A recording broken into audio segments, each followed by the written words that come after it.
will remind, here, I'll tell you what.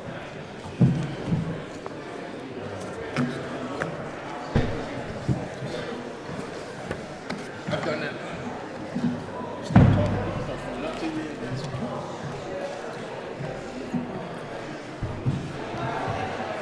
Oh, yeah.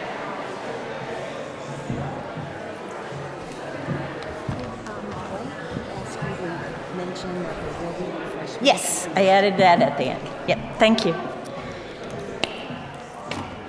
Okay, and you all know you have to either turn it on or leave it on. You got it? Okay, Carolyn, you're here. And, oh, it's already on, so, okay. Okay, where's Deb? That's what they say. Are we good to start? Maddie. Yeah?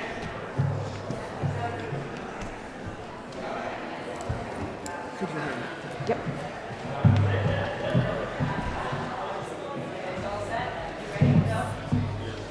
Okay. Okay, I think we're going to begin. Good evening. My name is Laura Ladd Bierman. I am a member of the League of Women Voters of Albany County. I will be your moderator tonight. I do not live in the city of Albany, so I have no stake in this race. This event is co-sponsored by the League of Women Voters of Albany County and the First Presbyterian Church of Albany. Before we begin tonight, I want to remind everyone to please turn off your cell phones and other personal electronic equipment. Do it now. Thank you. The League is a nonpartisan volunteer political organization dedicated to the informed and responsible participation of citizens in government. The League never supports or opposes any political party or candidate. This has been our policy for over 100 years. Membership is open to anyone who is 16 years and older, whether male or female, and please consider joining the League. We have information on the back table that you can pick up on your way out. The League is producing an online voter guide, which will include all of the candidates in this race as well. All the candidates who respond to our League's queries will be included on the website at vote411.org. Be sure to read about these candidates on that site in early June when it goes live. Tonight is your opportunity to listen to all 4 of the candidates in the Democratic primary for mayor of the city of Albany. All candidates who are on the Democratic primary ballot have agreed to participate and agreed to abide by the rules of this event to allow the public to hear their views on the issues. Note that we are live streaming this evening's event on the church's YouTube channel to an at-home audience that will listen and watch. No other recording of this event is allowed by the audience.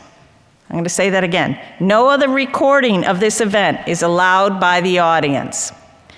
The recording of tonight's event, however, will be posted after tonight on the League's YouTube channel and the church's Facebook page. And we encourage you then to provide that link to friends and co-workers, neighbors, anyone in the city of Albany. I realize that many of people in the audience tonight may be fiercely partisan. However, I will insist that the candidates in the audience treat each other with respect.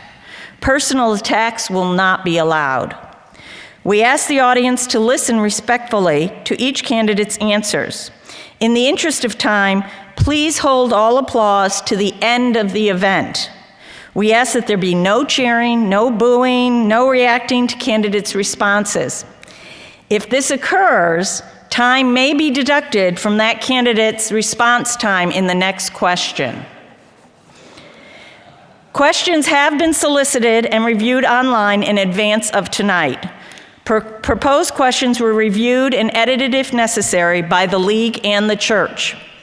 Bear in mind that we may not have time for all the questions that were submitted. This event will conclude at 7:30. The timer for this evening's event is Tom McKee. He's seated in the front row here. He will hold up cards for the candidates to glance at. When there's 1 minute left, the yellow card when there's 30 seconds left, and a red card when the time is up. I will ask you to stop if you continue after your time has been exceeded. The format for this event that has been agreed upon by the candidates is as follows. There will be 2-minute opening statements. Then I will ask questions and permit the candidates 2-minute responses. If you can answer the question in less than 2 minutes, I encourage you to do so, as it will permit us to get through more questions. Questions will be directed to candidates in rotation so that everyone gets a chance to respond first. Candidates drew numbers prior to this event to determine the order. After questions, closing statements will be allowed at 2 minutes each as well. The order when we drew the lots is that Dan will start, Carolyn will go second, Dorsey third, and Corey fourth.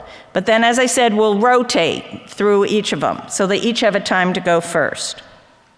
It is now time for the opening statements of no more than 2 minutes. First, we will hear from Dan. Good evening, everyone, and thank you so much for putting this together and for everybody coming. I don't know exactly where the boundaries of social justice are, but I'm going to offer my perspective relative to running for mayor. I grew up in Albany. My wife and I, after college, moved away from Albany. We lived in 6 different cities, moved back home 9 years ago. I've bragged for years about how wonderful Albany is as a city and a place to grow up, and I mean that. I feel it was a very fortunate childhood that I had. About 5 years ago, people began to ask me to get involved in seeing what has happened to our city and what we might do about it, mostly from an economic development jobs point of view. But I began to talk to people. I've now talked to probably about 2,500 people for 45 minutes or more. And I discovered a number of things that disturbed me. So I'm just going to make this list quickly in no order. Our child literacy rate, 34% and 25 if you're black and 24% if you're poor in 3rd grade. Graduation rates from our high schools. The poverty, general poverty that we have, the people on our streets. And then I think, and several things like that, but I think the thing that disturbed me the most was the home ownership rate for black families. It's 20% in this city. It's 46% across the country, which is not something we should be proud of. The number for white families is in the 70s, it's 69% here. This is a terrible thing. And the thing that bothered me as I got involved was the number of people who bragged about all the great work we've done in the communities all these years. And yet these statistics are real. And I think we need to do much better. Thank you. Thank you, Dan. Carolyn? Good evening. Can you hear me? Is The it- green light is on, that's why I'm asking. It's, It is on. Okay, there we go. Good evening, and thank you so much for all taking the time to come out to hear what we have to say this evening, particularly on the subjects of social justice, racism, DEI, etc. And I will tell you, as I look around the room, everyone in here can recognize the fact that we all intersect where these issues are concerned, whether it's racism, sexism, ableism, ageism, all these things. Everybody in here falls into some category. So we're talking about everybody in here and issues that may be of importance to you. So I'm so happy that you're all here this evening.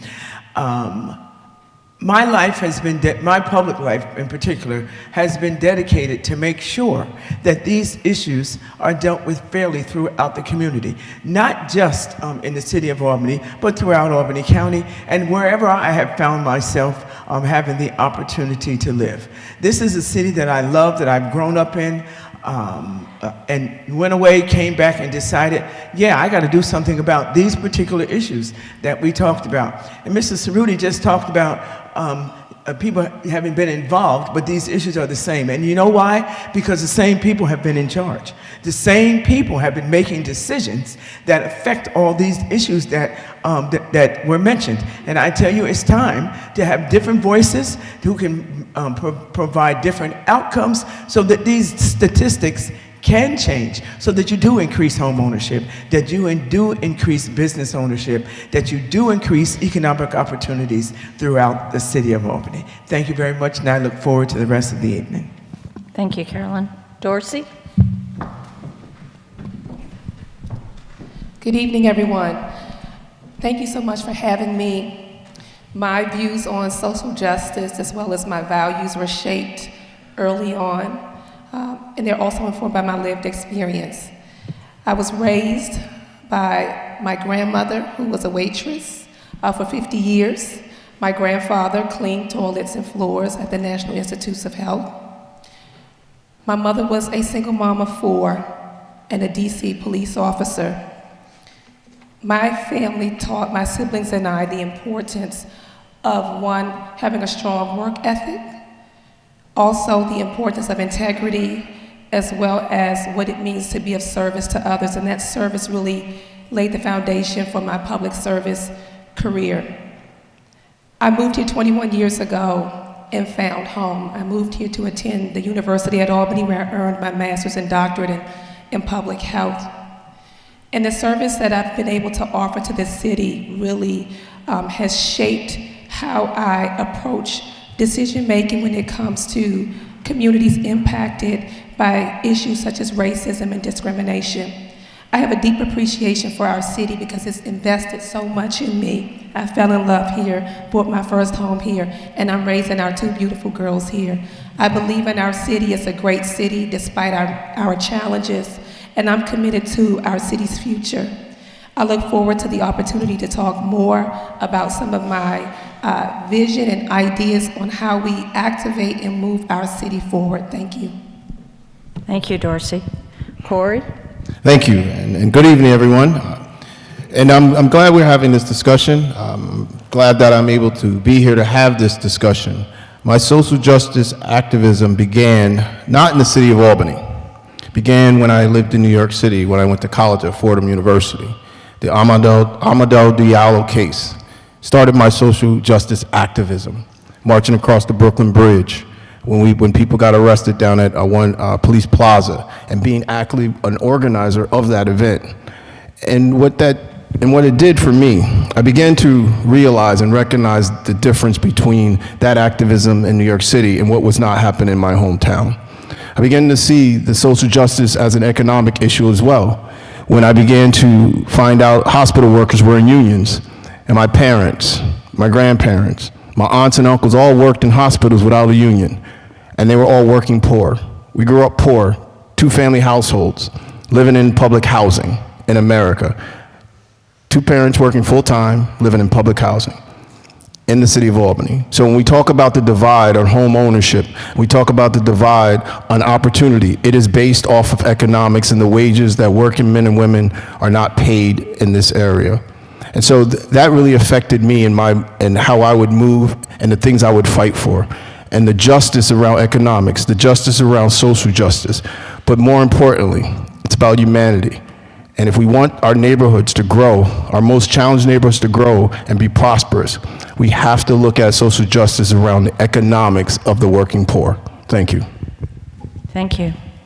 Now we'll move to the question time, and the first question will be directed to Carolyn.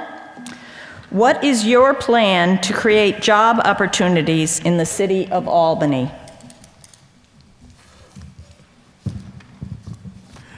Currently, the city has many jobs that are available right now.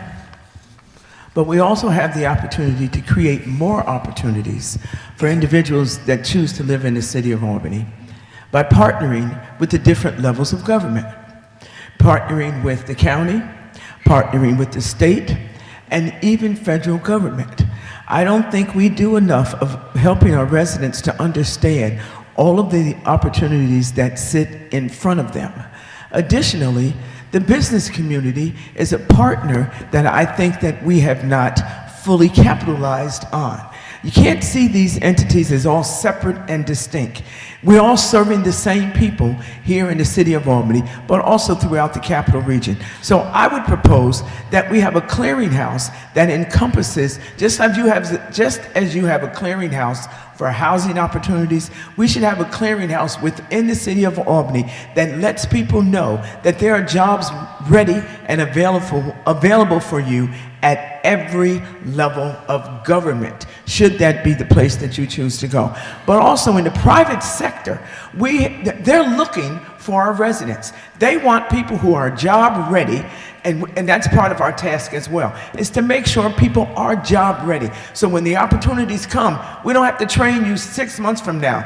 We are being proactive and getting people information and access to information as to how they can prepare to jump into that job once that opportunity becomes available. We have to be an active participant in providing information and education as it relates to making sure that our residents are ready to go to work. Thank you. Dorsey? So there are 3 things I think we need to do. The first, we have laborers, we have skilled workers, and yet we have opportunity. In the midst of that, we have people who are not connected to those opportunities. So I think that it's very imperative that we start by connecting our laborers with the opportunities that currently exist. Second, I was just at an announcement. The governor talked about the $400 million investment in our city. And with that $400 million investment will come new opportunities for jobs. And so we leveraged the $400 million to ensure that we are creating businesses, opportunity, and access for our residents to be able to take advantage of those jobs that will be spurred because of that investment. The last piece is ensuring that we have residents who are in a position to even be at the starting line. We do need workforce and job readiness programs. Our residents are on a spectrum in terms of job readiness and being in a position to take advantage of those opportunities. And so we have to really invest in workforce training opportunities. I started a youth program as Chief City Auditor with that primary goal in mind.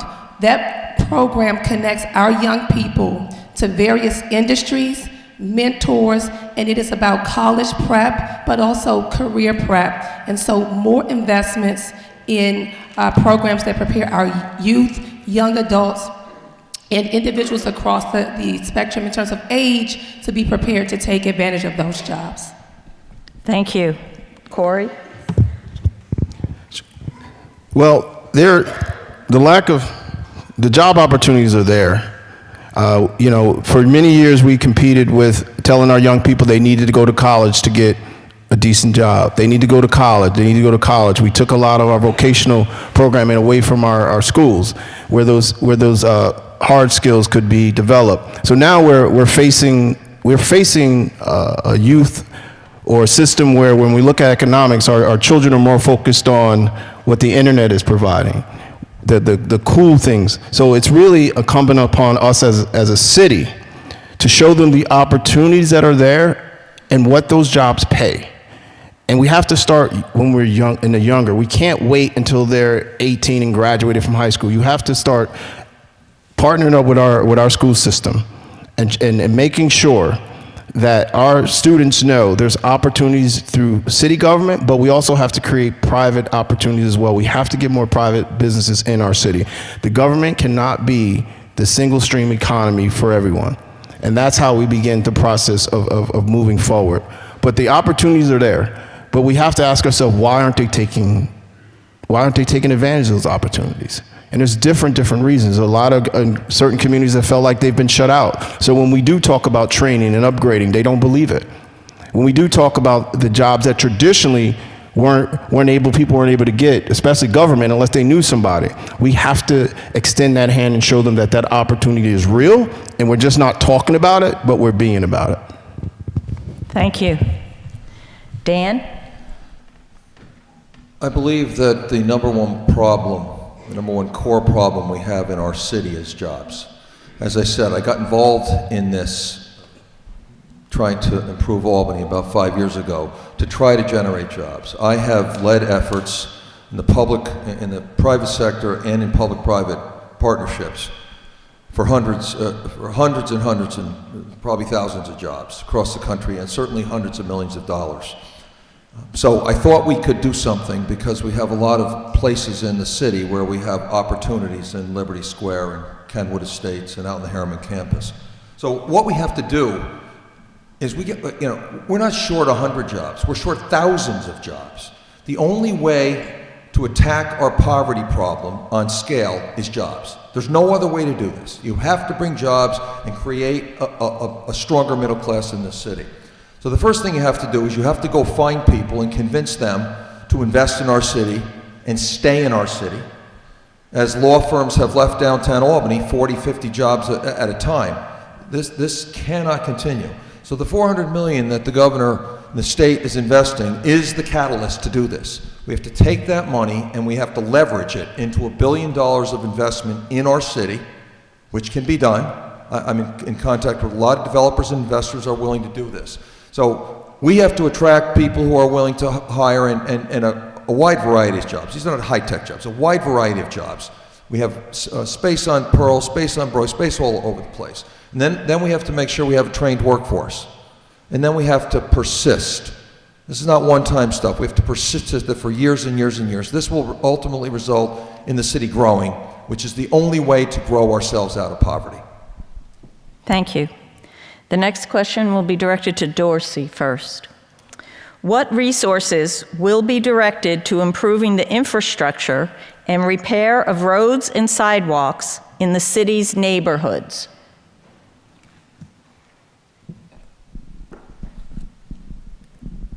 The question, What resources will be directed to improving the infrastructure and repair of roads and sidewalks in the city's neighborhoods? Thank you. Sure.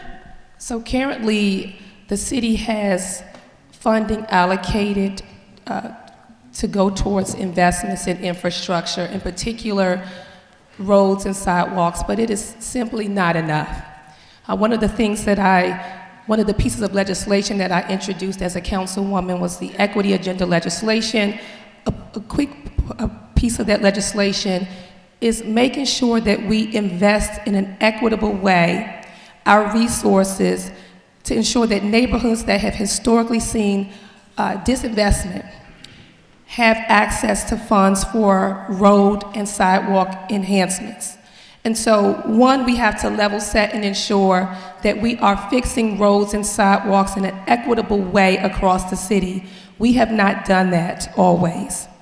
In addition, we have our great neighbors, the state, who takes up a lot of property in our city, but also there's a lot of wear and tear on our roads and sidewalks due to some of our nonprofits and other institutions who don't pay taxes. And so the other piece of this is really working with them to ensure that they are making additional investments in our city to help contribute to the cost of doing business in our city. Our population expands every single day, and then that population decreases every single day. And so with that, we have to do a better job of working with our partners to ensure that they are paying their fair share so that we can increase the budget that we have to invest in our infrastructure. Thank you. Corey? Sure. The city does, we do budget for streets and sidewalks. I think what the frustration of what we're seeing amongst our citizens is not just the number of potholes, but the potholes that continuously have to be fixed over and over and over and over again. The same pothole that someone called about a week ago is already a pothole again a week later. So we have to look at how the materials we're using to close those potholes and how we do that. Are we doing it effectively? That is the issue we're seeing. The same potholes are there every single year, every season, over and over and over again. So it's not just money. It is the materials we use, and are we doing the correct job when we are refilling potholes? And that is what I've seen. I'm pretty sure a number of people out in the audience, you've seen the same thing. You call the pothole, be like, I called about that 2 weeks ago. We filled it. It's empty again. It needs to be filled again. So we have to look at how are we doing the job of filling our potholes, our sidewalks. When I was a council member, we had to take politics out of it. We got the city finally to do a study on all our sidewalks and our streets and put them by number, by the worst, the worst to the first. So that way it took politics out of that. It took politics, so you knew if you saw your street or you saw your sidewalk, it was going to get done because you could look at it online. We went away with that. But that is something where people will know. You have to take the illusion that things are happening because of politics or someone knows someone. But I really believe the issue we have is filling our potholes and keeping them filled, because we get too many calls about the same pothole that was filled a week ago. Thank you. Thank you. Dan? This challenge has two parts. One is efficiency, the other one is economics. On the efficiency side, we're probably not the best operation in terms of being a gold standard in the city, in city operation. We've got, and you all know this, we can do much better from that point of view. I don't think anybody argues with that. The economic side is tougher. The city is not flush with money right now. And so one of the things I think we have to do is we have to siphon off money from these new investments we're talking about, seeding with the $400 million. Every major investment has got to take things into account, like the parking for this particular effort, the sidewalks and streets in that area, and perhaps chip in for the overall service of the city. It is the case that the hospitals, the state, and the county don't pay their fair share. And I've talked about a plan to do this for 18 months. I believe we can get them all to pay a fair share if it's transparent and equitable. And I've met with some of these larger institutions, and they're all willing to chip in. This is not something that should fall on the backs of property and business owners. Our taxes are high enough.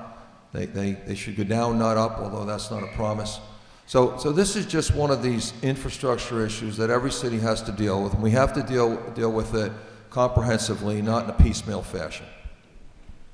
Thank you. Carolyn? There are neighborhoods that don't have sidewalks. And as I've walked over the last couple of weeks, I felt like I've taken my life in my hands to go walk through these neighborhoods. So those who live there do the same thing every day when they want to walk their dogs, when they want to just take a walk in the neighborhood, or when they just want to walk, take their children or grandchildren for a walk. These neighborhoods need to have sidewalks, but it needs a comprehensive study to find out how we're going to make that happen. Are you going to be willing to take some of your frontage on your home? Because these streets are this tight. They want sidewalks, but I know I was on the council 20 years ago when Mr. Ellis talked about study that was done, but we did nothing with it. We did nothing with the study other than to rank streets. But then, so you have to wait 3 to 5 years to get your street done. Hopefully you're on the list. So we need to go back, revisit that process. We need to make sure that there is a plan in place.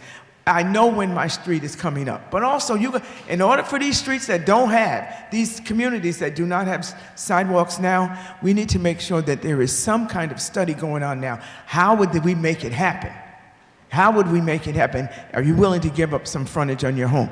Also, you go around the city, we have reduced the speed limit, 25 to 20 in various communities. I was told that when we did that, we became eligible for funding that will enable us to address the issue of streets and sidewalks. We need to go after that money. We need to say, where is it? Senator Schumer, you told us if we did this, we would become eligible for funding. So that's part of outside of the budget that we have annually, we need to go and get the federal dollars that we're eligible for to keep the streets safe.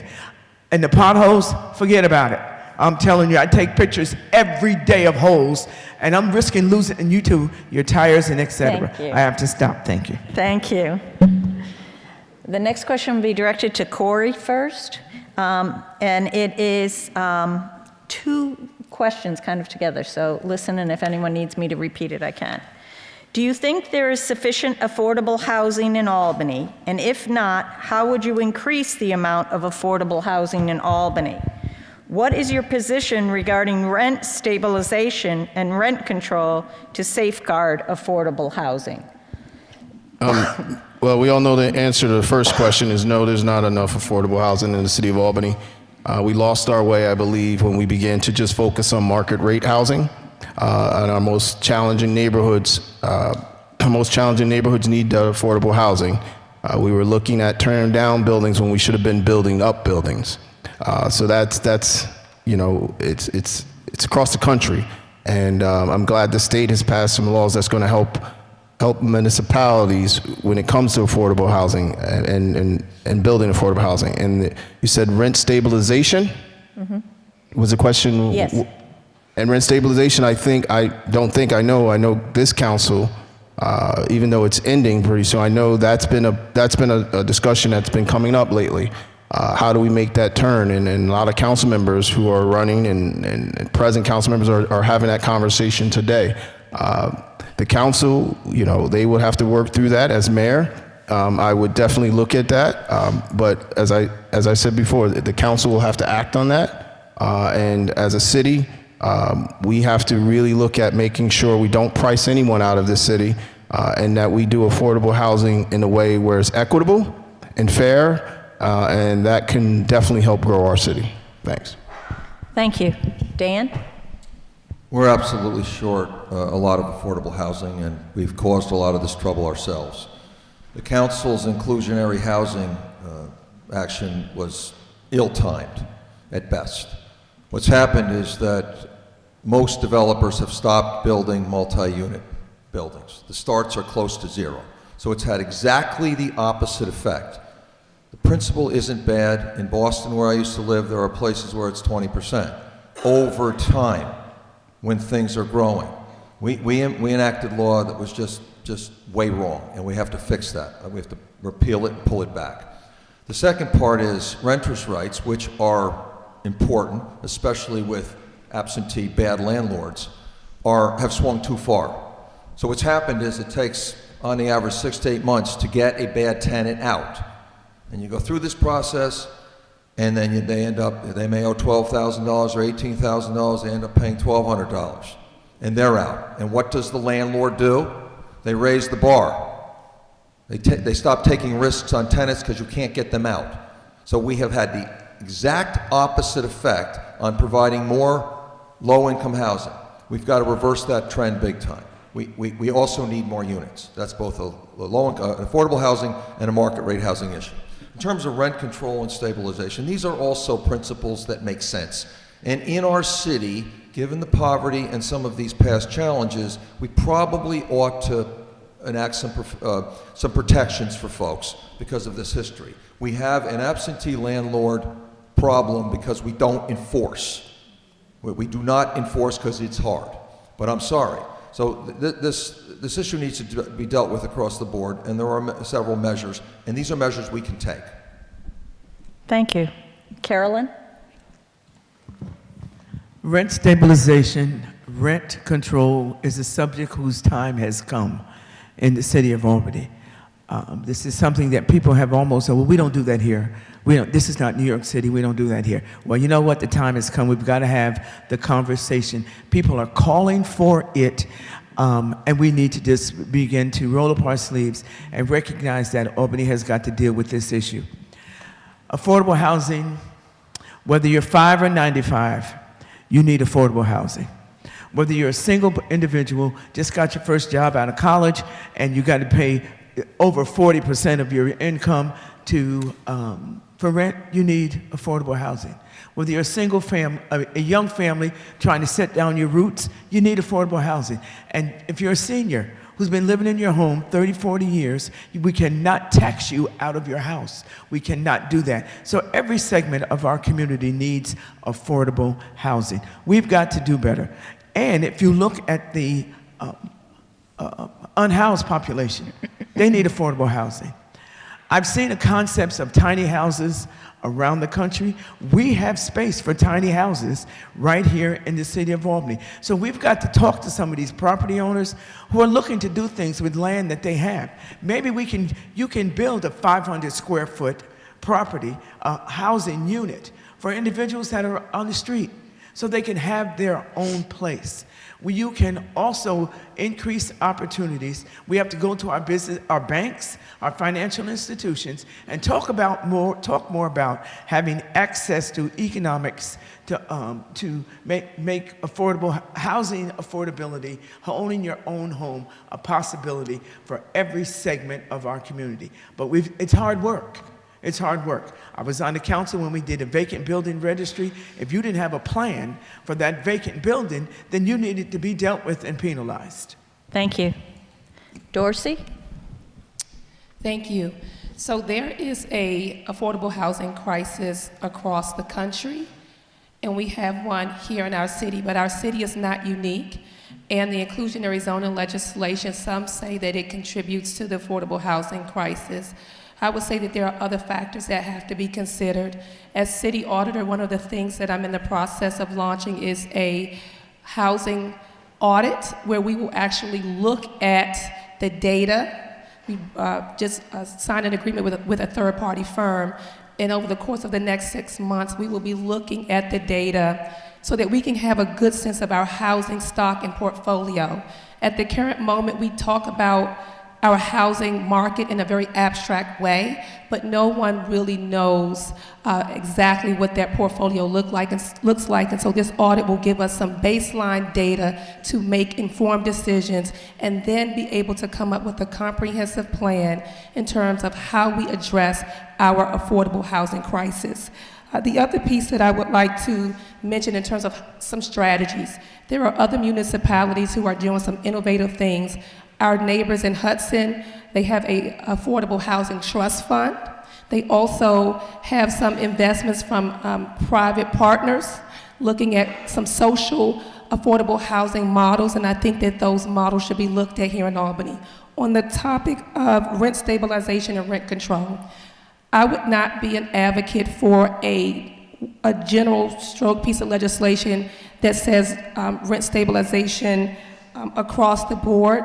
And I think we have to be sensitive to the fact that when you have too many sticks and not enough carrots, we further contribute to disinvestment. And so it would have to be looked at on a project-by-project basis, where yes, I do support rent stabilization, but at the same time, we have to be mindful so that we do not further perpetuate the problem of not having enough affordable housing because we can't get the developers to invest in our city. Thank you. The next question will be answered first by Dan. The question is, do you think government services, such as the city's water department, parks department, et cetera, should be privatized? Do you think any city services should be taken over by the county?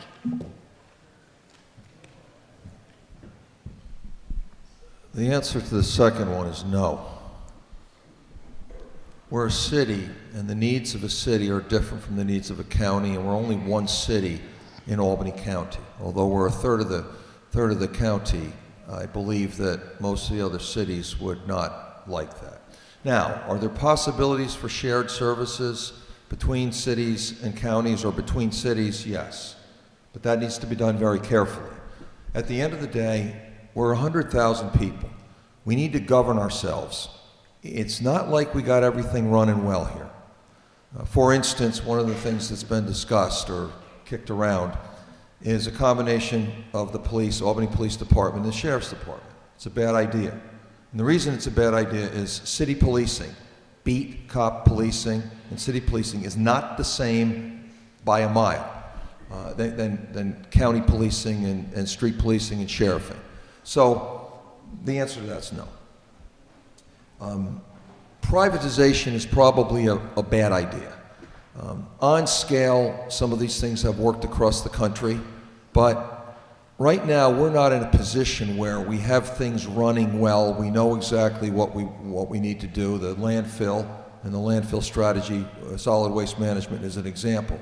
And outsourcing that, which typically costs more, I know in theory it sometimes costs less, but that's when everything is running well and we know what we need. So I think as a city of 100,000 that is going to be revitalized and has $400 million coming in, we can figure out what's best for the city. Thank you. Carolyn? I'm not in favor of privatizing any of the city services that have been outlined to be provided by the city of Albany. While I do believe there are opportunities for shared services across with our county, that's something that should be worked out. As far as one taking over, the county taking over city services, no, I'm not in favor of that. But I'm certainly in favor of us looking at how we can work together so that we all benefit in a positive manner in terms of providing those services. I think there's opportunities here that we have overlooked. When you look around the city and you see our parks, you see the different water problems that we have with flooding in certain areas of the city. I don't know where you live now, but if something's not being dug up in your neighborhood, God bless you, because pipes are being replaced. A lot of the lead piping that has been around the city for hundreds of years now is being looked at. So I think there are opportunities where we have to look at these things. But I'm not in favor of privatizing any of these things that we know. The city does a good job with our parks. And I think that we need to just further enhance how they can continue to do the work that they're doing, but not privatization. I don't think, because I think that's only going to raise the cost of these services that we are so used to getting within the city. Thank you. Dorsey? On the topic of privatization for city services, I would have to say that's a no from me. And I would just say that we have a workforce that really takes pride in the services that are offered to our city. Some of the biggest challenges with being able to deliver top-notch services 100% of the time goes back to, one, a tight budget, but also we do need to do a better job with training and capacity building for our workforce. The other piece, when it comes to shared services, that's a no for me also. I think that the city should be a standalone public service entity, public works entity, providing services to our residents. I think when I look at the county and some of the services that they offer, and some of the feedback that I get, I think that they have their hands full managing their own services. And so I would not support, as mayor, shared services, and more so would spend the time, energy, and resources in investing into our workforce, ensuring that we have employees in the workforce that's trained, and attracting the investments to make sure that our workforce in our budget supports the services that our residents and businesses deserve. Thank you. Corey? Short answer is sometimes the best answer. No and no. Okay, thank you. Okay, the next question will first go to Carolyn. How will you as mayor direct the city to respond to illegal or threatening actions by ICE? Albany, I'm sorry. Yeah. Albany is a sanctuary city. That, under my leadership, that will remain the status of the city of Albany.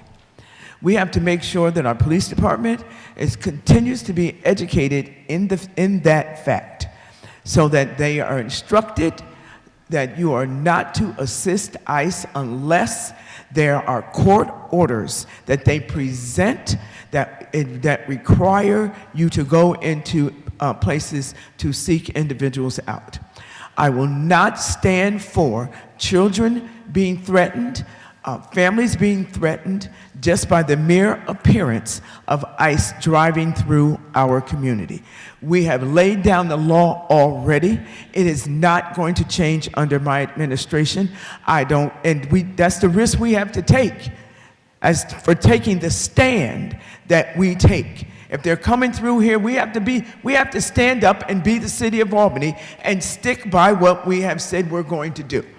Until that changes, under my leadership, Sanctuary City stands and all the rules that apply to it. Thank you. Dorsey? When I walked in here this evening, one of the deaconess welcomed me and said, "You are welcomed here." That goes a long way, and that is the culture and tone that we've had as a city and as mayor. That's the culture and tone that will remain. This is a city full of immigrants. It is a very diverse city, and it is also what makes us. Albany will remain a sanctuary city, and do my part to work with our department, our nonprofit organizations, our faith institutions, our schools, to make sure that we have a comprehensive plan so that if we do have a visit from ICE, that we are all singing from the same hymn note, and that we are protecting our residents and our visitors. Recently, one of my colleagues in Newark, the mayor, was arrested by federal officers. And so we do have a president who is not a friend of local municipalities and who essentially has declared war on municipalities that are sanctuary cities. We have to stand tough, stand firm, and be clear on who we are as a city, and as mayor, I will do exactly that. Thank you.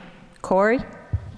I'll use phrases that the other side of the aisle used to use all the time. We're going to abide by the law. We're going to be law and order city. So that way our police officers are going to know we're a sanctuary city, and they're going to know what that law means. And I believe our county is on the same wavelength, and our state government is on the same wavelength. So we're going to abide by the law, and we're going to make sure we abide by the law. There's going to be no one taken off our streets without a warrant. There's no one we're going to be taking off our churches and our schools. And if they are, we're going to have to stand together, and we're going to call in folks to stand tight and stand strong. You can't say law and order and then don't do law and order. We're at a critical crisis in this country, people.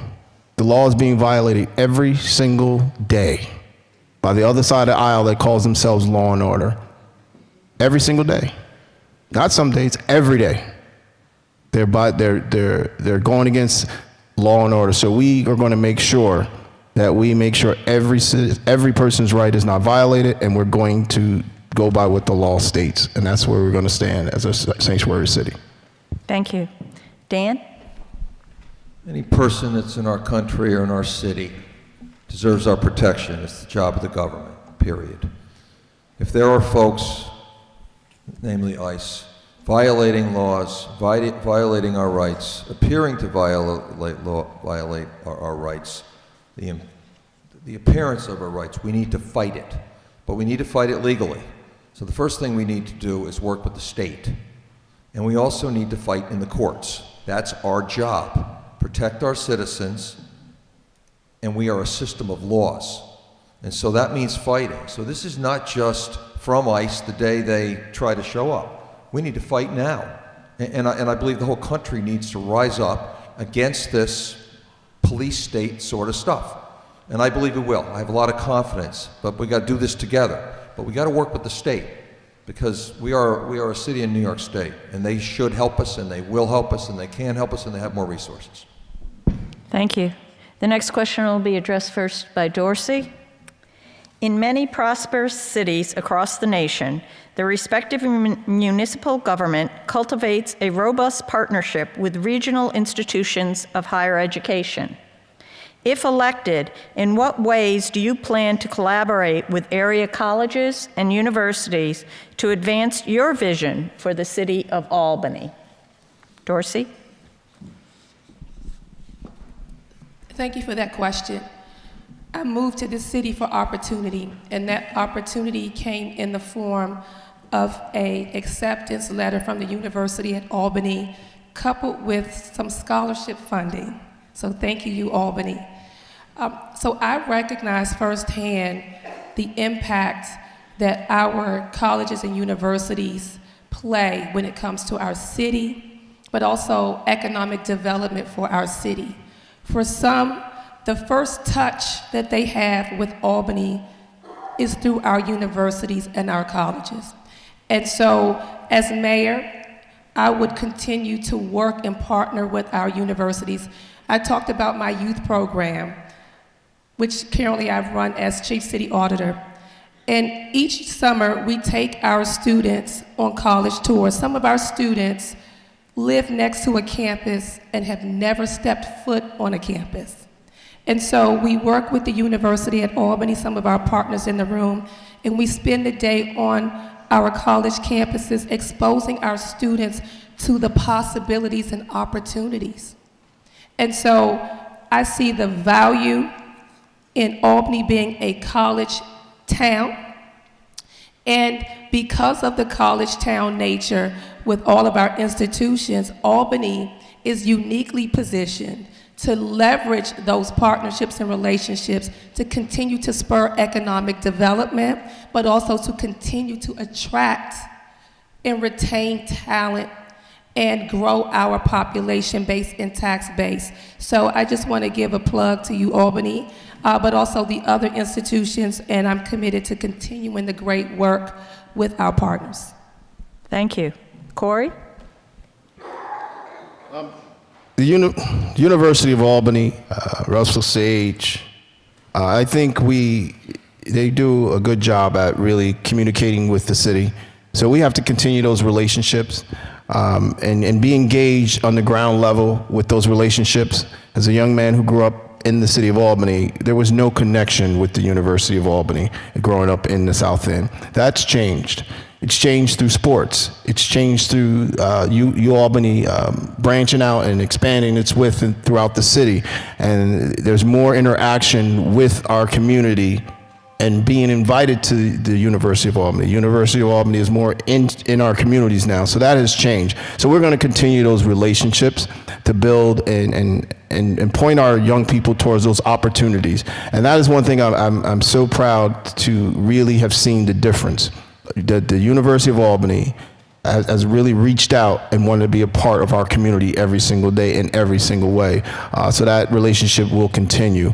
As I said before, and I'll continue to say it again, you know, I'm partial to this because I graduated from Hudson Valley, but I would love to see Hudson Valley part of Albany in our city someday. So great opportunities with our campuses here, and any place you look, when they talk about growth, they look at your institution. So we have strong institutions here that have partnered up with our city, and I'm pretty sure they will continue to do so when I'm mayor. Thank you.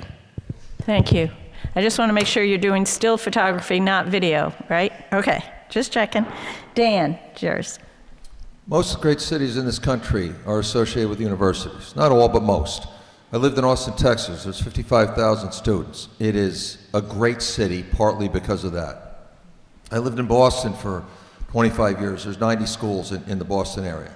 It's unreal. I have had countless relationships with universities and the jobs that I've done and the partnerships that I've done. Albany's a college town. It used to be 8, now there's 6, but really 7 worth of students. There's 19 colleges in the area. This is one of the most important things we have to do. UAlbany has grown tremendously in the years that I was away. I'm thoroughly impressed with everything that UAlbany does. They bought the Albany High School. They got a tech center coming down there. We're going to get some students moved down, but we're working on that. This is a major opportunity. In fact, I'd like to bring one of the major institutions in the area, and maybe one not directly in the area, downtown. And I'm working on that behind the scenes. There is no downside to deep relationships with universities. The students are lifeblood. They're young. The work that they do generates jobs. It brings employers in. This is like no downside and a big piece of what we ought to be. Albany's not going to turn into the Silicon Valley. It's not our culture. It's not our history. We're a fun town. We're an immigrant community with diversity, and colleges have always been part of that. So this is really high on my agenda, and I'm excited about it because we can use some of this money to bring in one or more major partnerships. Thank you. Carolyn? I keep hearing about the $400 million, and we've spent it 10 times since we've been sitting in here. And so let's be clear how that money's going to be spent, okay? Half of it is going to the museum. So let's figure out what we're going to do with the rest of it. But anyhow, you got both C's, you got RPI, you got Hudson Valley, you got SUNY, you got Siena Union, Russell Sage, College of Pharmacy. We are rich with education. I propose that our summer work program, talk about a college tour, there you go right there. Get on a bus, think about it. We take our students out of town to go to college tours. We don't need to do that. You can take them to Troy, that's out of town. You can take them to Schenectady. I mean, but really, we have opportunities right here so that we keep our students right here. I have nieces and nephews who went to college out of town, engineers, lawyers, computer scientists, public relations people. But you know what? They went to school out of town, and they didn't come back. They did not come back. We have got to stop the brain drain in the city of Albany. So that's what I would propose, that one of the things, enhance the summer work program. We've got almost 1,000 kids in this program, even though it's under attack because it's federally funded, and we got to make sure that we have the funds to make sure that that program continues to be a success. But our summer work program is a link to making sure that we make the connection with our colleges who have a lot of resources that we're not tapping into with our young people to provide an education for them. We are not tapping into what is right around the corner. Let's do a better job of that. Thank you. Corey, this question will go to you first. According to one resident, Albany has ranked quite low on cities that were good places for African Americans to live. We have poor job opportunities, not much in low-income housing, poor health of people who live in low-income area of the city, etc.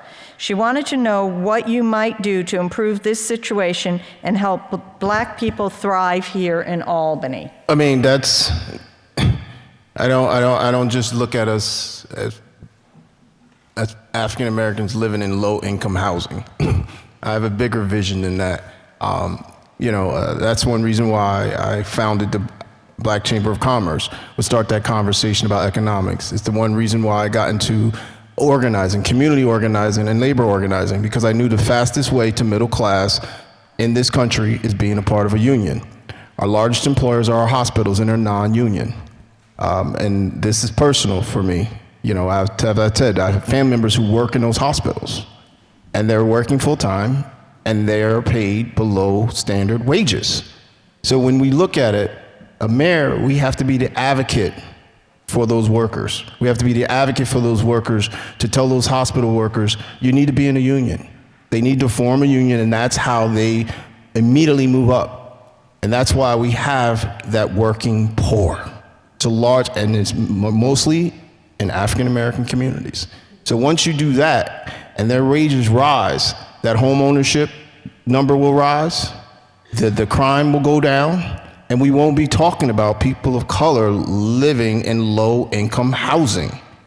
We have to think bigger and better than that. We cannot just think low-income housing. We have to move people up and not look at people down. So we have to be more investing in people thriving and not just surviving. Thank you. Dan? As I said in my opening remarks, this issue is one of the things that spurred me to run for mayor. I agree with what Corey said, but let's not just talk about blacks, let's talk about poor people, independent of color, even though they're disproportionately black and brown in our city. There are three ways to address this problem. One is jobs. The biggest is jobs. It's the only proven way in this country to lift people out of poverty. So we've talked about attracting jobs. It was one of our first questions. The second thing is training, because you can attract employers, but you can also move people to jobs.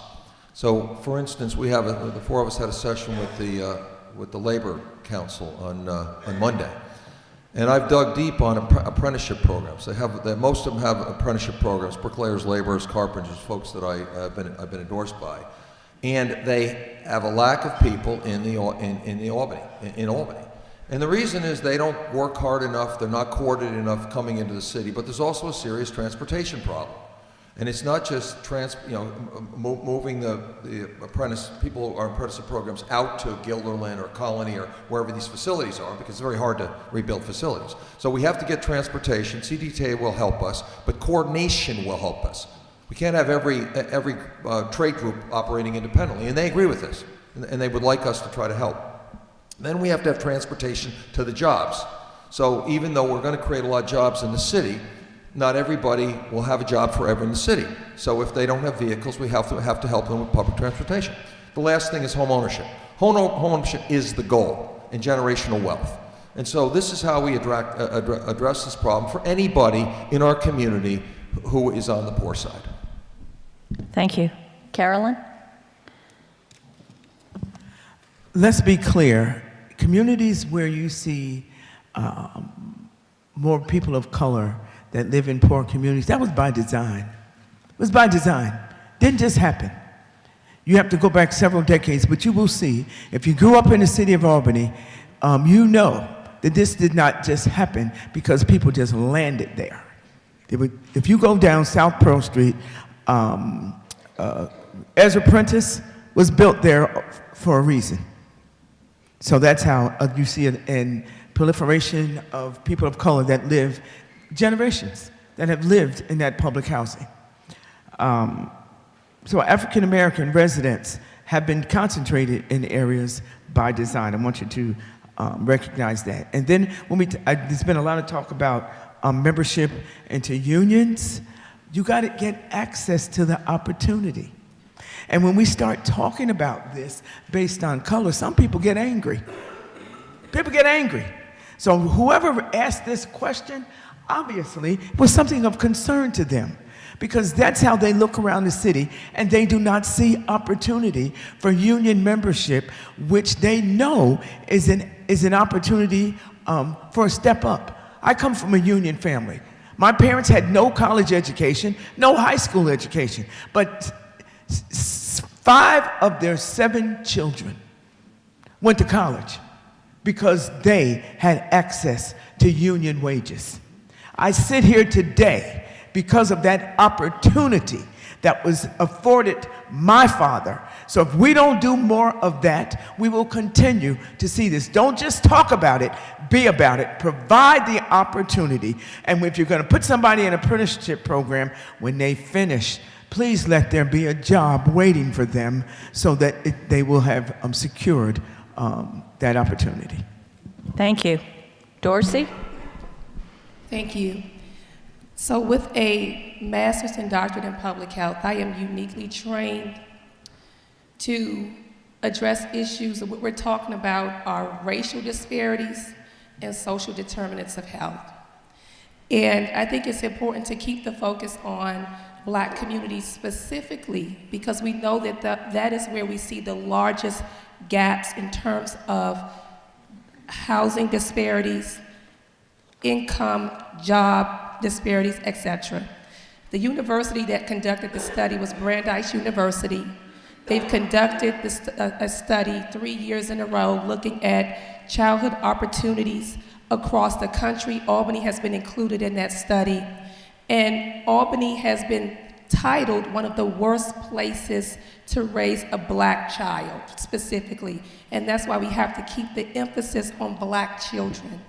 When we look at those scores, Albany overall scores nearly perfect in terms of childhood opportunities.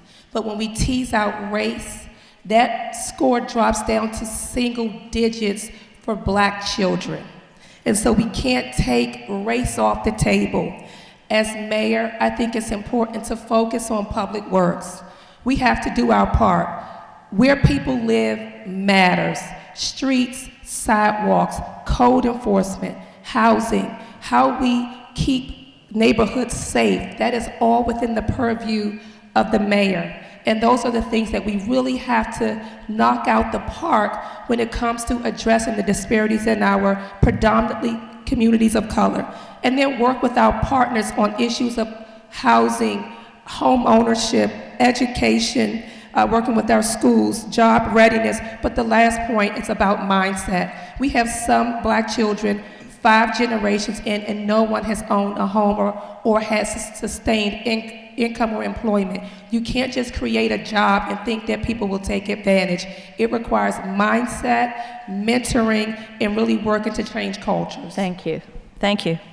Dan, the next question will go first to you. What do you plan on doing to help families and independent seniors with single incomes to stay in their homes here in New York State? Our seniors are one of the most precious resources we have, and we don't take advantage of them. They're older, so they might be wiser. I started a company called Maya Care to help seniors age in place and help the caregivers of seniors who are crucial to seniors aging in place. We have senior community housing in this area, and we have too much of it that's outside the city. So seniors who want to stay in our city, but they're looking for a senior community that's affordable, are quite often choosing locations outside the city. We need to build more senior community housing. That should be part of all of the fabric in Albany. As an example, we've got Avila, which has 200 folks out on Washington Ave in the city of Albany. People who they're not poor, but they're on fixed incomes quite frequently. And they chose to live in Albany and stay in the area. And we got into a dispute with them where the administration's literally trying to raise their taxes substantially. And I'm not saying that the taxes are right or wrong, but they had to deal with the city for 17 years, and we're trying to change it. We need to treat the seniors we have with respect. We need to make them part of our communities, and we need to embrace them. Seniors have time on their hands. They can read to our children. For instance, my program to read to children to attack the literacy rate at the 3rd grade level means we have to meet them in their homes. This is not a school problem, it's not a teacher problem. This is meeting pre-K kids in their homes. And a resource that can help with that problem by reading to children from when they're born is seniors. So that it's our obligation to improve, to integrate them even more, to respect them, and of course we need to have good housing for them. Thank you. Carolyn? In 2023, I completed my doctorate in executive leadership with concentration in looking at the quality of life for people of color moving into nursing homes. Whether you know it or not, the demographics in nursing homes have completely changed. 20 years ago, you did not see people of color in a nursing home. They're there now. And what I did, my study was looking at how do you make sure people have a high quality of life within the nursing home so that it reflects all of the cultures that are there. But we want to keep people in their homes. For whatever reason, oftentimes people do end up in a skilled nursing facility. But for those who want to stay in their homes, we got to make sure that we keep their taxes down. And how do we do that? We get more resources from the state of New York. There are naturally occurring retirement communities, or NORCs, in the city of Albany. The most popular one is over near Whitehall Road, New Scotland Avenue, St. Peter's Hospital, Albany Med. But you know they're also in Arbor Hill. They're also in the south end of Albany. These are naturally occurring retirement communities that people want to stay in their home. They want to stay in their neighborhood. They want to stay in familiar surroundings. So we have to make sure that we get resources pouring into these neighborhoods so that the individuals stop treating them like they're some foreigners just landed here. These are seniors that have grown up in the community, live in the community, have contributed to the community, and they need to be getting equal access to resources that continue to flow. The Albany County Department of Aging is doing a wonderful job, and I think we have to continue to work with them to make sure that people understand what is available to them. We got to educate people in the community. This is your neighborhood. You have resources. Let's get them to them. Thank you. Thank you. Dorsey? So as mayor, one of the first things that I would like to do is stand up a public service corps comprised of individuals like some of you in this room who may be retired or have additional time, where you volunteer your time and give back to others in our community, like our seniors. It could entail helping to do low-hanging fruit things at one of our seniors' homes or in the neighborhoods, shoveling snow, painting something for them on their front porch. Again, low-hanging fruit, leveraging some of the human capital that we have that we often don't think to take advantage of. The other thing as mayor that I would look at is how we prioritize some of our city funding to invest in supporting our seniors, but also their caregivers. We forget about the caregivers who take care of our seniors, and oftentimes They are the ones who are helping to keep things afloat, including paying the bills to make sure that the mortgage is paid on time. And so it's imperative that we use our city resources, and we have programs for seniors currently that the city implements and enhancing those services to ensure that we are touching those caregivers and seniors, connecting them with affordable and in some cases in-kind legal services. We have predators who prey on our seniors. And so making sure that we have connections to some of those organizations who provide legal services, and we have some in this area to ensure that our seniors are not being taken advantage of and that their homes are not being taken from them. And so just to back up and just recap, the Public Service Corp would be very instrumental in enhancing our city services and specifically our senior services to support our seniors, and I'll stop there. Thank you, Darcy. Corey. I mean, keeping our seniors here is like how do we keep our young people here? You make the city affordable, you make it safe, you make it walkable, and you listen to and you make sure they have those recreational needs as well. That's how you keep our seniors here. As long as the city's affordable, seniors would stay. As long as our seniors know they can walk down the sidewalk and not trip over and hurt themselves, our seniors will stay. As long as you provide recreational opportunities for our seniors in comfortable, safe environments, our seniors will stay. This is not hard. It is just making sure that they have those neighborhoods and those affordable opportunities to stay in the city and have recreational opportunities that they can participate within their city. And our seniors will stay, and then they will do all those other things we want our seniors to do. But it has to be safe. They have to make sure it's walkable, and we have to make sure it's affordable. And when we look at their caregivers, you know, you have to look at, when we're looking at caregivers and what caregivers get paid and how we see it all over the place when we want more caregivers to come in the homes, but they're not making as much money to do that. So, Thank you. I believe this will be our last question, and it'll go to Carolyn first. And actually, I think this is probably a pretty good last question. So it's a question submitted by a new resident. So I'm just going to read her thoughts. My husband and I moved here 3.5 years ago from downstate. I tell everyone who asks or doesn't ask how magical I believe Albany to be. Unfortunately, not everyone I say this to agrees with me. This person asks how you, as a candidate and a mayor, would bring that belief to everyone and make it real. What was the specific word that she used? She said it was Magical. magical. Okay. Okay. I never heard that word as it related to Albany, but but I'll take it if that's the way she sees it. If that's the way she sees it, we want more people to see that same thing. But we have to look at what is it that she has been doing. What kind of experiences have they been having? And let's do more of that. There are some magical experiences you can have, but if people are going to MVP Arena, if people are going to the Palace, if people are going to Capitol Rep, if people are going to Washington Park, Lincoln Park, the new pool's going to be opening up soon. Those are going to be magical experiences for everybody. But everybody has got to have access to those different things. I believe that Albany is a city of transplants. People came here to go to school, people came here for work, and they stayed. There is something in the air, people, that makes people stay here. So we have got to capitalize on that. I'm born and raised in Albany. I left for 10 years, found my way back, thought I would never coming back, but I've been back 30 years. And in those 30 years, I've been very active in making sure that the city that I grew up in, that has given me so much, as other people have the opportunity to get those same things.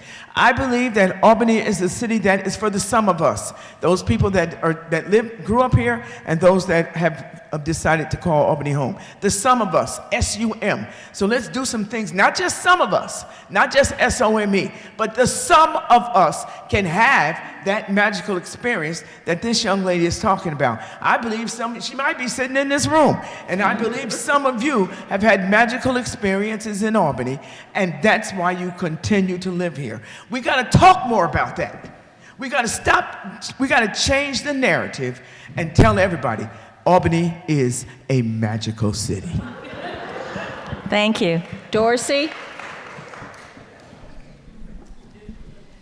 So Albany has definitely been a magical place for me. I talked about moving here from Washington, D.C., and I honestly left D.C. running. I grew up in the 80s, and it was a very difficult place to grow up in. And so when I came to Albany, I found safety and security. I purchased my first home here. I met my husband, Don, who's sitting all the way in the back there, but we met as grad students here, and we're raising two beautiful girls who are also here. And so it has been a magical place for me. And I think what's important as a candidate for mayor is always talking about the greatness in our city. We have some candidates who talk very negatively about our city. And despite our challenges, we do have a lot of challenges as a city. But I refuse to let that narrative, I refuse to perpetuate a narrative that we are a city that's not worth fighting for. And so it starts with amplifying the messages of people like myself who had a wonderful experience here, and the person who provided the statement in question. Perception is reality. And when we have the news and people who don't live here controlling the narrative about our city, it becomes an echo chamber of people saying how terrible Albany is. We can change that. In addition to, for me, it is really implementing my vision. I see a city that is safe, with safe streets, thriving neighborhoods, a city that invests in our most vulnerable, our youth and our seniors, and a city that is vibrant and bustling. I see that for Albany, and we are on our way to becoming that city and further changing the hearts and minds of those who think that we are not a magical city, because in fact we truly are. Thank you. Thank you. Corey? Magical city. I'm glad that person, and we should share that story all over the place. And there's many folks who have magical experience in the city of Albany. I don't think we publicize it enough. Even in our most challenged neighborhoods, we're having magical experiences as well.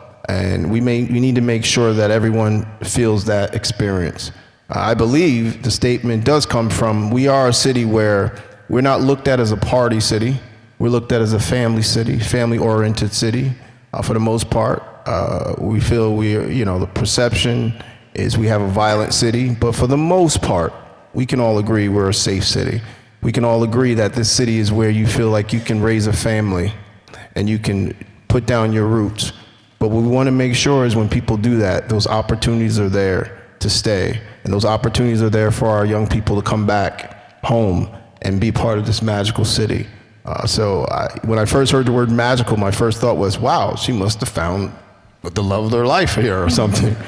But we definitely do have those magical moments in all our different neighborhoods, in all our different situations, but we must make sure that those magical moments are not just a snapshot, that they become a portrait for every family member, for every child, that when they grow up and they come back home, they say, growing up in Albany was so magical, I came back to give back to my hometown. And that's what we have to create, and that's the city I'm looking forward to creating. Thank you. Thank you. Dan? Love the question. My wife and I came back here 9 years by choice. There's a lot of magic in this city. There's so much in this city. It's empire, capital empire state, and we're surrounded by a lot of great places, or a lot of really great places. We're just down a little bit right now. We're just down. We're on our way back up. And so I'm excited about this. In addition to the stuff we've all talked about, we have to make the city safer. We know how to do that. We've got to generate jobs. We'll do that. The third thing we have to do is create an administration that leads this. And, I haven't heard recently that Albany's easy to deal with. It's not easy to deal with. We got to create a culture of service in the administration, and we have to lead, and it will come back. Right? We got to create attractions that bring people into our city, so they spend money in our city, and it used to be that way, and it'll be that way again. And it's got to be fun. We forget that fun really matters. We work hard, we play hard. The Lionheart on the Green down on Broadway on a Friday night has 1,000 people. I don't know if you stop, there's 1,000 people there. We could have 5 of those places. We should have 5 of those places. We should have more concerts, more music. So all this stuff is coming back. Whoever had this insight is right. We're just in a low spot. We're on our way back. Thank you for the question. Thank you. We'll now move to closing statements, and Dorsey, you will give your 2-minute closing statement first. Thank you. So I always like to close how I started. I have such a deep appreciation for our city. I believe in our city, and I'm committed to our city's future. It is why Don and I chose to stay here and raise our family. As I think about the next phase of our history as a city, we stand at a crossroads. We are a historic city in need of a new vision and a new path forward, and I feel deeply prepared in leadership capacity during a global shutdown. And yet I leaned into the task and worked to save lives every single day during that pandemic to make sure that our residents were protected. During the after the murder of George Floyd, we had racial unrest in our city. And yet again, as city auditor, I am running for mayor because I want to be working with all of you in this room and so many more to ensure that we have a city that is safe, thriving neighborhoods, safe streets, but also a city that is robust with jobs and access to those jobs. As I mentioned, a city that invests in our most vulnerable and a city that is vibrant. Thank you for having me today. Thank you. Corey? Thank you. When I ran for mayor first time 17 years ago, then I ran again, my message was reimagine Albany. I heard that message today by a governor. 17 years later, governor is using the term reimagine Albany when I use that term every time I ran. Reimagining Albany just is not a vision. It requires change. It requires a new approach. It requires not just leaning on the same political labor endorsements, political endorsements. It requires change. It requires looking at one of Albany's sons, who I am Albany. I am Albany. What you see here is what Albany put in me and what Albany raised. So when I heard the governor use the word reimagine, I was like, wow. I ran for mayor twice, and that was my message. So it took us 17 years, finally, for a governor of the state of New York to see the vision I've seen of reimagining the city, of reimagining a city where a young man who grew up in public housing can imagine himself to run the city of Albany. A young man who grew up in public housing who's never given up on his hometown. A young man who's persevered over and over and over and again. Because I see the potential in our city. I know what we can do, but you have to have the right leadership. We cannot continue to say, we want our kids to stay and we want to be successful. When one of them says, I'm ready to lead, and I'm ready to reimagine our city that I imagined 17 years ago. So thank you for listening, and I look forward to talking to you all and hoping gaining your vote in this upcoming election. Thank you. Thank you. Dan? I assume it's apparent to all of you out there that we all care deeply about our city, and we understand the problems. I think you'd also see that my 3 colleagues are passionate activists, which I respect, and they're experienced lawmakers. The mayor is the executive branch. A mayor is not paid to be an activist or push ideology. A mayor is paid to be the chief executive, to bring people together. It's a very difficult job. You have to make lots of decisions. You have to make decisions that make people upset. You have to manage large budgets, $220 million budget. You have to run and oversee operations efficiently and make sure that some of the corruptions and waste that we have is not the kind of thing that happens in our city. I've done that for 35 years. I've run companies. I've been a general manager a number of times. I've been a CEO 5 times. I've run $200 million budgets as long ago as 30 years. It's a tough job, but it's a job I believe I'm qualified to do. And I believe what we need at this point in time is a mayor that is not in training, but rather knows how to do these jobs. So I hope I can earn your vote. Thank you. Thank you. Carolyn? I first ran for office in the city of Albany in 1997. And I did that then because I wanted to be a voice for those who were least, lost, and felt left out.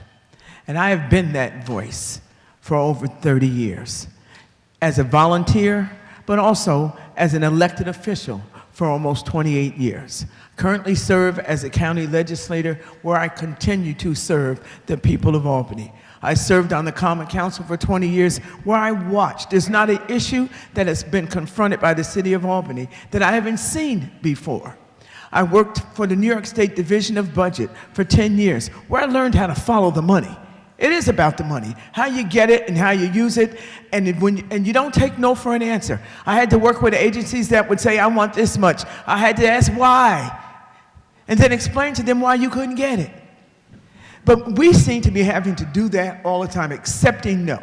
So we're not going to do that anymore under my leadership. We're going to find out what it is we need, go for those funds to make sure that we can move our city forward, and to make sure that this is a place that people will choose as the first resort, not the last resort where they want to live. I want to make Albany the city that I knew when I grew up on Phillip Street. My parents ran a grocery store for over 25 years.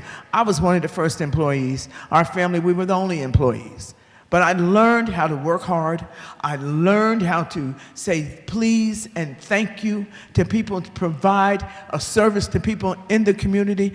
I want to continue to do that because everything I've done for the last 30 years has brought me to this place. Serve everyone, and I ask for your support to be your next leader. Thank you. Thank you. Thank you.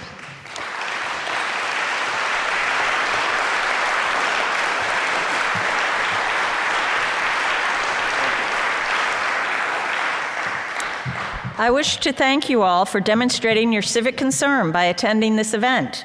And I want to thank the candidates and the audience for the respect you have shown throughout the evening. Please don't forget to pick up any league information on the back table. The League is also co-sponsoring a few other candidate events before the primary. 2 more that you can see this group. One, Tuesday, June 3rd at 6 p.m. at the Capitol Repertory Theater, sponsored by the League of Albany and the NAACP, as well as some other partners. And then Thursday, June 12th at 6 p.m. at Albany Law School. That is co-sponsored by the League and the Albany Law School. And then on Tuesday, May 27th, there is a candidate forum for the Albany City Auditor Democratic primary. And that one, as I said, is Tuesday, May 27th, 6:30 at Milne Hall at the downtown campus of UAlbany. And it's co-sponsored by the League and SUNY Albany. Then, don't forget to vote on June 24th. The polls will be open from 6 a.m. to 9 p.m. Early voting for the primary election is also available from June 14th to June 22nd.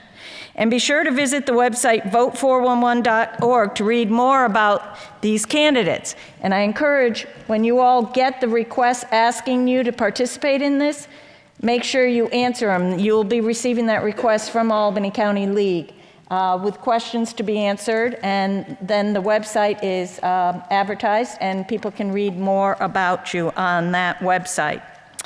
So again, thank you for coming, and the church has graciously provided refreshments next door in Assembly Hall, and I'm hoping the candidates can hang around and mingle with some of you, and you can ask some other questions as well. So again, thank you very much.